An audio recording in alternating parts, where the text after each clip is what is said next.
Oui, elle s'est bien opérée, la fusion a bien fonctionné, parce que l'objectif de cette fusion, qui était soutenue par le garde des Sceaux, c'était de faire naître dans notre pays un véritable centre de réflexion sur le droit et la justice. Il est opérationnel depuis le 1er janvier 2022.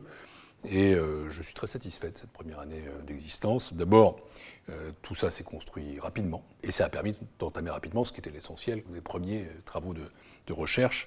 Et ça s'est fait sous la houlette d'abord de Bruno Lasserre, ancien vice-président du Conseil d'État, puis de Didier Tabuteau, avec la directrice de l'IERDJ, Valérie Sagan, et puis l'ensemble des membres de l'Institut. Et c'est une année qui a été déjà particulièrement riche, parce que pas moins de 13 recherches, c'est pas négligeable, ont été publiées, que 12 autres ont été engagées, que l'IERDJ a déjà installé et lancé de nombreux colloques, des journées d'études sur des sujets aussi variés que la justice et la guerre, que la corruption, que la laïcité dans le service public de la justice.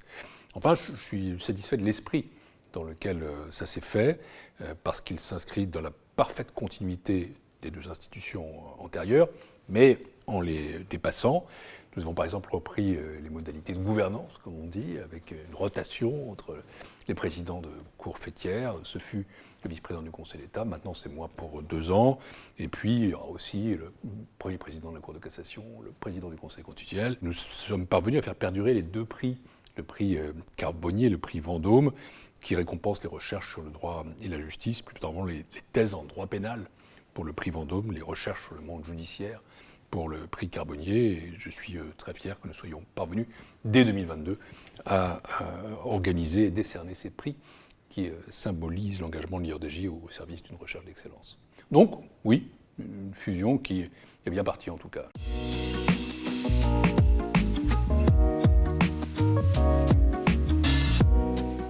Alors, première remarque, le programme de recherche, le programme scientifique est pluriannuel, et donc il est logique que tout n'ait pas été finalisé, que tout n'ait pas été rendu, mais sur chacun de ces thèmes, et sur tous, de grandes avancées ont déjà eu lieu. D'abord, il y a un thème qui nous tient à cœur, qui était suggéré par Laurent Fabius, qui est celui du droit des générations futures.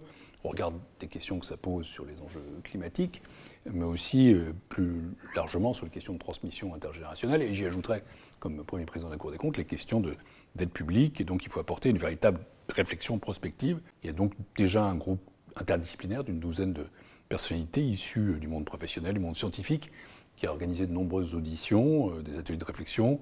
C'est un travail qui est en cours de finalisation et qui donnera lieu à publication prochaine d'un rapport qui ne manquera pas d'alimenter les juridictions et les chercheurs, et qui, je crois, fera date. Une des missions de l'ERDJ, c'est de renforcer par ses études le lien entre la justice et la société.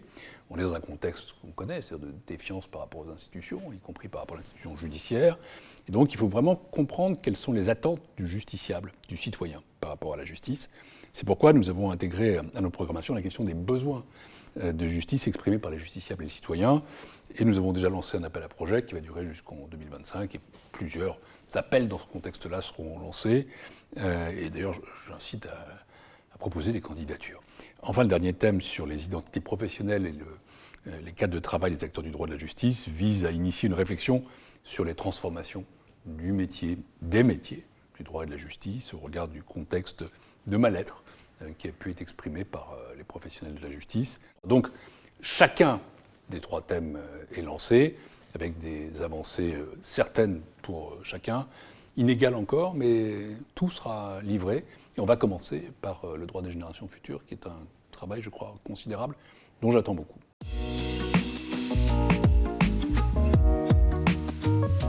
D'abord, c'est la suite de ma réponse précédente, notre programmation scientifique reprend les thèmes dont je viens de parler, qui sont quand même les grands axes pour les années qui viennent, structurants, qui n'ont pas été entièrement finalisés. En ce qui concerne la question des identités professionnelles, nous avons par exemple fait le choix de nous concentrer pour 2023 sur les métiers qui sont des métiers essentiels de greffe et d'appui aux juges.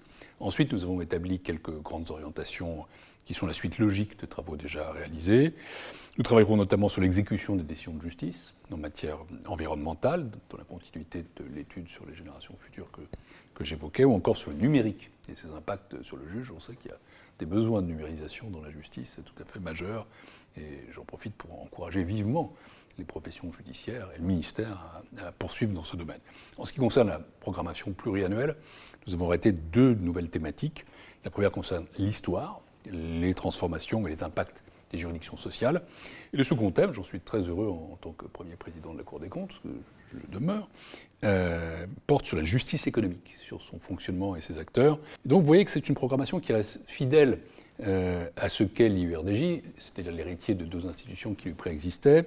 Les thèmes que nous avons choisis portent sur des enjeux contemporains majeurs. Ils s'intéressent à toutes les branches du droit.